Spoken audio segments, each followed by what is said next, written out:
હક્કી આવાજ ન્યૂઝમાં આપનું સ્વાગત છે। હું છું અજીઝ ઝુપેલવાલા। સમાચારમાં વાત કરીએ તો સોજિત્રા તાલુકા ખાતે મુસ્લિમોએ વકફ બિલનો હાથે કાળી પટ્ટી બાંધી શાંતિપૂર્ણ વિરોધ દર્શાવ્યો હતો।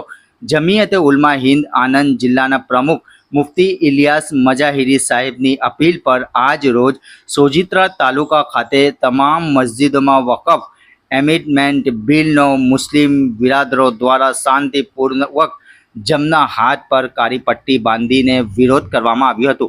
જેમાં જમિયતે ઉલમા હિન્દ આણંદ જિલ્લાના જનરલ સેક્રેટરી જાવેદભાઈ માસ્તર દ્વારા જણાવેલ કે આગામી સમયમાં આ બાબતે મુસ્લિમ પર્સનલ લો બોર્ડ અને જમિયતે ઉલમા હિન્દ દ્વારા જે પણ કાર્યક્રમ કરવામાં આવશે તે મુજબ શાંતિપૂર્વકના આયોજન કરવામાં આવશે। સોજિત્રા શહેર ખાતે 1500થી વધુ લોકોએ આ વિરોધમાં શાંતિપૂર્ણ ભાગ લીધો હોવાનું જાણવા મળ્યું હતું તેમ અનવર બહાદર પુરવાલા દ્વારા જાણવા મળ્યું હતું। રિપોર્ટ રૂઝે બરબ।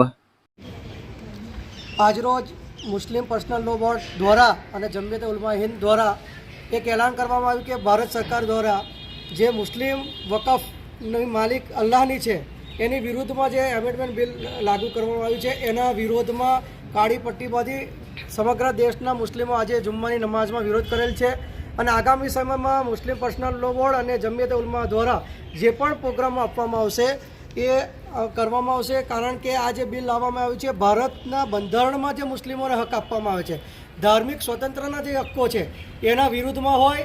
અમે બંધારણના દાયરામાં રહી જે પણ પ્રોગ્રામો આગામી સમયમાં કરવામાં આવશે